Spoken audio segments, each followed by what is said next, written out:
Hi guys, आज हम लोग पढ़ने जा रहे हैं सोर्स ऑफ हिंदू लॉ। जब हम लोग सोर्स ऑफ हिंदू लॉ पढ़ने की बात करते हैं तो हम जानेंगे हिंदू लॉ के ओरिजिन क्या है, उसका उद्गम का बिंदु क्या है, उसका उत्सर्जन कहाँ से होता है, उसकी सेंटर ऑफ ग्रेविटी क्या है। जब सोर्स ऑफ लॉ पढ़ लेंगे तो इन सारी चीजें स्पष्ट हो जाएंगी।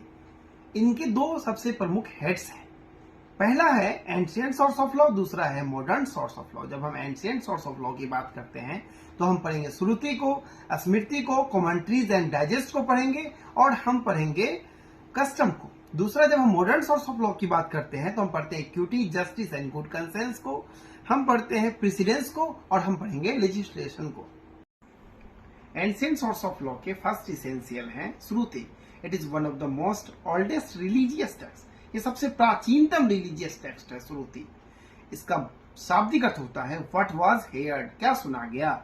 ऋषि मुनियों ने ड्यूरिंग दी मेडिटेशन, कहिए अध्ययन के दौरान जो सुना, जो डिवाइन ने उन्हें सुनाया, जो मैसेज ऑफ गॉड है, जो ईश्वर की भाषा है, ये ईश्वर की भाषा, ईश्वर का शब्द, ईश्वर की जो मैसेज है, जो कब सुना उन्होंने, ये अध्ययन के दौरान ऋषि मुनियों ने जो सुना वही श्रुति है।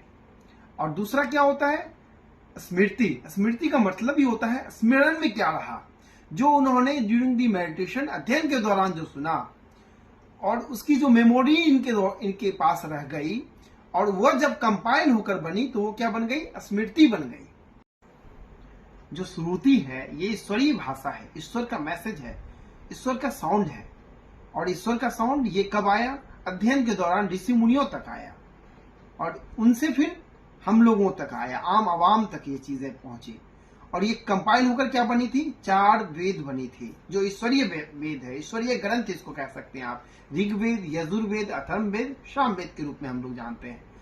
और जब हम बात करते हैं स्मृति की, जो मेमोरी के आधार पर जो ऋषि मुनि को मेमोरी बना इन चीजों के सुनने के बाद, फिर अपने अनुभव के आधार पर इनका निचोड़ जब वो निकालते हैं, क्योंकि ये मानवीय प्रकरण का हिस्सा बन जाता है, तो ये स्मरण के आधार पर जो चीजें आई, क्योंकि ये साउंड ऑफ गॉड नहीं, वॉइस ऑफ गॉड नहीं है, वॉइस ऑफ गॉड के आधार पर जो चीजें मेमोराइज होकर अपने आधार पर ऋषि मुनियों ने जो चीजों को कंपाइल कर लाया, उसको हम स्मृति का नाम देते हैं। जैसे नारद स्मृति है, मनु स्मृति वगैरह है।